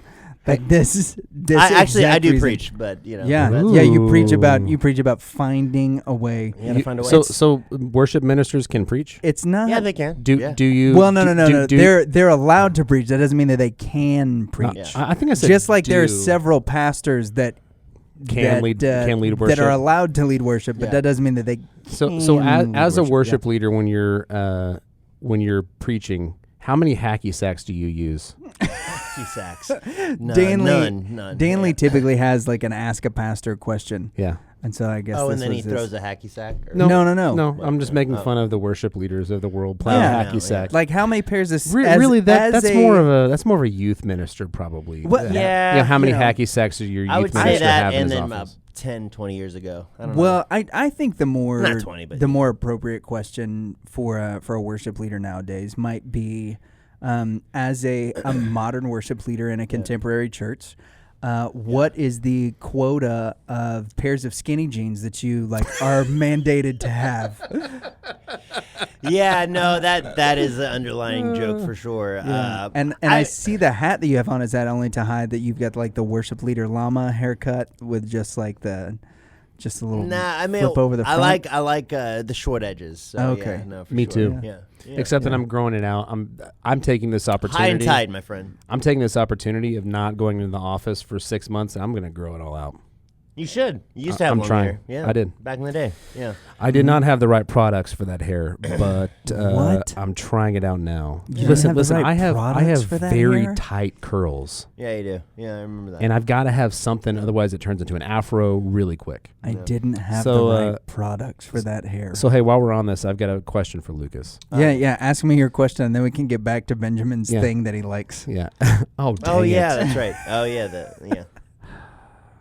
I'm sorry. No, yeah. Go for it. I'm not sorry. As a pastor and as one participating in Abs by Christmas, Nice. how many ice cream sundaes can you eat, or are they all reserved for the Lord? I should have hit Sundays harder. You should have hit That's a really Sundays bad harder. joke. Yeah. Yes, it is. I don't I think was I don't like, wait, think that what? it is. I mean, I have a couple things I want to cut from this episode. That may be one of them. I think that was like. I think that Yeah. the Lord has the ability to Sundays. redeem those calories. And Well, the and then joke however is he I say chooses to do Sunday. so. Because that's the key And point. Yeah, it I got just you. flopped. It's all right. It's the thought that matters. So yeah, the Lord can. It's the thought can that redeem. matters. With you, yeah, exactly. That's why I didn't text you back because I thought it. I thought it, and I just Burn. You felt like it was the thought that mattered. Yeah. Did you see how it just came Did around? you try to Yeah. telepathy me your invite to your wedding? You know, sometimes I think it, and I think it's like, oh, you know what? I actually did it, but it didn't. It didn't happen. So, Yeah. I'm so sorry. I apologize. Hey, let's get to your thing, and then I want to tell a joke Okay. Great. to redeem myself. the other one. Yeah. No. What did one watch muffin the say to the other social. muffin? Okay, good. No. No. It's a joke. You're up. That seems Go, not go, good. go. Okay, yeah. No, the documentary Social Dilemma. It's great. I think it's kind of eye-opening to how we are addicted to our phones and how they've wired our phones with notifications so that way we're completely chained to it. And so, I don't know, it allowed me to really kind of, I guess, evaluate my time on my phone versus time with my little girl that I have, a baby girl. She's about to be 1 year old. So it's like really focusing on what matters most. And that's relationships, people in front of us, real life. And so, yeah, it's actually really good. And how basically Google's listening to everything we say. Yeah, and they've And they really do. yeah, and they have they've basically engineered that stuff. Yeah. In order to play on the you've human seen it, psyche. right? I've heard about it. Oh, okay. Yeah. It's great. You should watch it. Well, that reminds me. I saw an interview with Elon Musk where Nice. someone had asked him about AI or integrating. So I guess it would be technically an android with humans. Yeah. And he said, and this kind of blew my mind, but I think he's right. Yeah. He said we're already there. No, 100% He we're already said- there. He said you already, like the phone in your hand is an extension. It's your digital self. Yeah. Yeah. 100%. Like Yeah, that's you true. live most of your life online. You just don't realize Here's it. the thing. I'm going to say something, and I think you might agree with me. We are in the Matrix. Yeah. There you go. Oh, I know that was kind of now out you're there. a conspiracy theorist. Yeah. You know what? We Yeah, should well, have there you you and go. Alice on together so There we you can go. talk to you about chemtrails and Yeah. men's health. and how birds aren't real, You know, which is true. Birds aren't real. Might have to, maybe not. I don't know. So I've seen But- this. but, yeah. Birds aren't Birds real aren't real. garbage. It's awesome. It's So for those Bizarre. listening at home, Birds Aren't Real is a conspiracy of sorts that says that. of sorts. Okay, well, I mean, it's okay. It's a conspiracy theory. Thank you. That birds have slowly been killed off by the government and replaced with drones. And this started with the Reagan administration, I think they claim. It was a long time ago. Yeah. Yeah.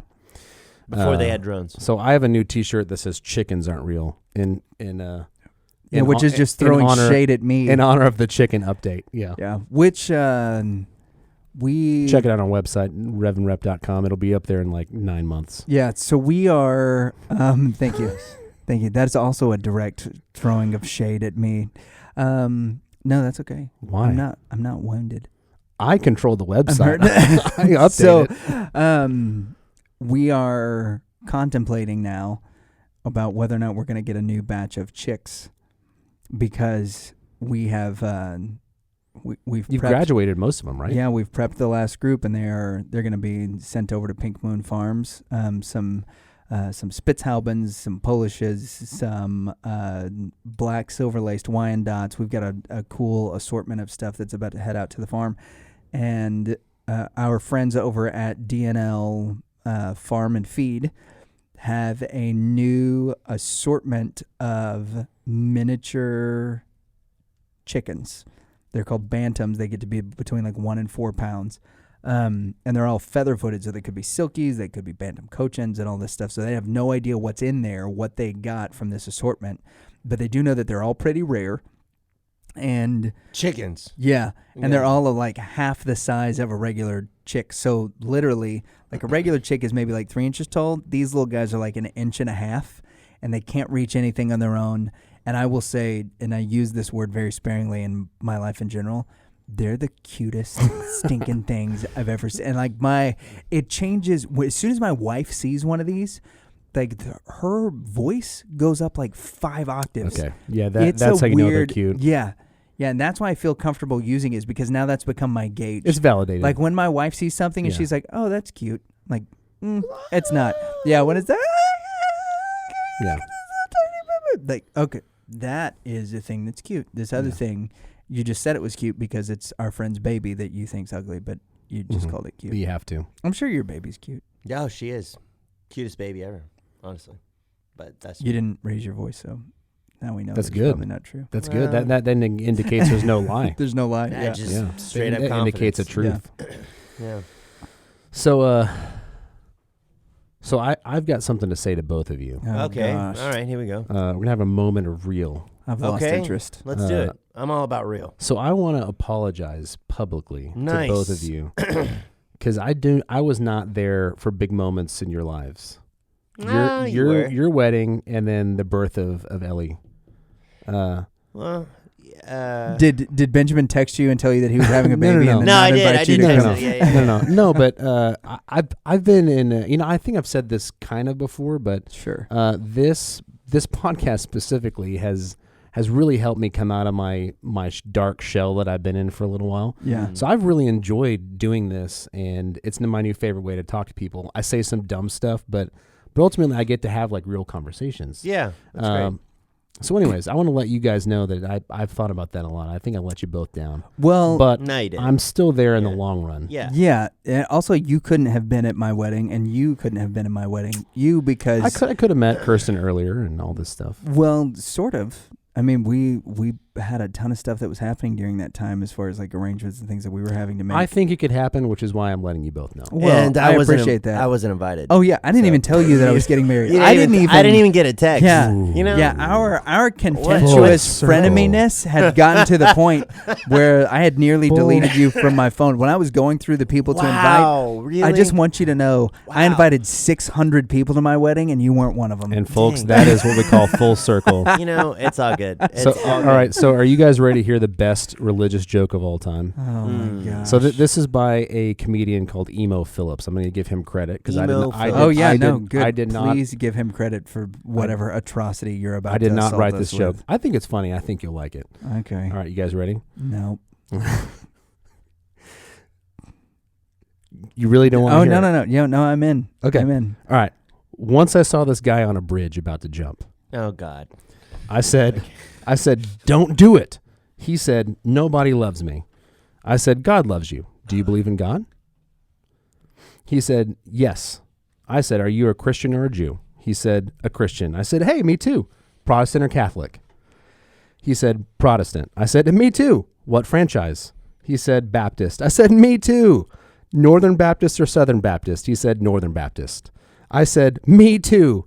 Northern Conservative Baptist or Northern Liberal Baptist? He said, Northern Conservative Baptist. And I said, me too. Northern Conservative Baptist Great Lakes region or Northern Conservative Baptist Eastern region? This hurts. He said Northern Conservative Baptist Great Lakes region. I said, me too. Northern Conservative Baptist Great Lakes Region Council of 1879 or Northern Conservative Baptist Great Lakes Region Council of 1912. He said Northern Conservative Baptist Great Lakes Region Council of 1912. I said, die heretic, and I pushed him over. I was waiting for it. It was getting so specific. It's like, here it goes. I think that's a great commentary. This is it. That is rough. It's not a good joke, but it is. It's funny. That's my favorite kind of joke. It hurts. It's my favorite kind of joke. Has the one that gets the the groan. So anyways, isn't that what Seinfeld said the perfect joke was? It's not the joke that gets the laugh, but it's the joke that gets the groan because people are like, oh, I don't like how true that is. Yep. Anyways, I found that online. I was like, oh, this is too good not to read. But again, I want to make sure to give credit to the author. Yeah, what's his name? Emo Phillips. Emo Phillips, there you go. Yeah. And Emo Phillips might have more or less categorizations in the near future, as the Southern Baptist Convention will be deciding on whether or not to take the name Southern out of the name here upcoming, or at least that there's a push for it, which has been a conversation that's been had for years. Because it felt regional. It gives a Is it because it gives a connotation to it that South is racist? And so that's the new reason why. Okay, that's the new reason why, and so that'll be up for discussion, and it's yet another just opportunity for division that we as the church have embraced with open arms. You know what, Baptist? Hey, you know what? Do what you want as long as it's not dancing. Yeah. Yeah. You know what? I think would be great is if we looked at the word Southern and started a real big fight about that for no reason instead of preaching the gospel to people. That is what I endorse, America. Let's do that. Keep the main thing the main thing. Yeah. I got really quiet. Well, that was the end of the episode. You just ended it. Yeah, there you go. Boom. Keep the main thing the main thing. Dude, that's one of my one-liners. Yeah, no doubt. Yeah, no doubt. Well, hey, I mean, do we have anything else? No. So I think this is a good stopping point. That's great. Yeah. Thank you for coming on. Hey, Benjamin, do you want to say anything else that might be found on a mid-90s Christian T-shirt? Or nah, man, I'm good. Give us a Carmen quote. A Carmen quote? Oh, man, no. You're going to go knock the devil out now? Yeah. We've talked about that before. Like, I never the witch's invitation. I never got Carmen. I was never into that. I never really got into that at all. So he's a life coach now? I believe it. Yeah, now he's married and he's a life coach. That's what he's doing professionally. Oh, have you guys seen well, it's another show, but Cobra Kai? But seen what? What was the first word? Okay, it's like no. What was the first word you said? Cobra. Cobra. I said something totally different. Cobra Kai. Is that on YouTube? No, go back to Netflix. It was on YouTube, but it's on a recently canceled streaming service for Benjamin. No, it's Netflix. It's a remake of the Karate Kid. Well, it's a sequel to the Karate Kid. I got you. This one follows the villain, right? The blonde. Well, now Danny's the villain. Which actually, in rewatch of Karate Kid, I don't hate him as much. His friends around him were jerks, all jerks. Horrible people. He seemed like a dedicated athlete that was. Well, here's the moral to the Karate Kid and most things woke right now. When in doubt, kick a blonde guy in the face. Wow. And then you'll probably be okay. Yeah, and then you'll get a trophy. Yeah, there you go. Here's your trophy for kicking a blonde guy. Yeah. That's good. Benjamin does not endorse that line of thinking, by the way. Yeah, no. Nope. He's got to deal with his own fragility. My what? Fragility. That's what we talked about beforehand. Yeah, we are about to take this down the exact rabbit trail your wife said don't go down. Which is why that's a great that was a great episode. Yeah, thank you guys. Thank you guys for listening Benjamin. And watching another episode of The Reverend and the Reprobate, this time guest starring Benjamin Michael Thomas. Thank you very much for coming on. Now we're all going to order our FUBU and Not of This World t-shirts, and then we'll see you guys next week. Yeah.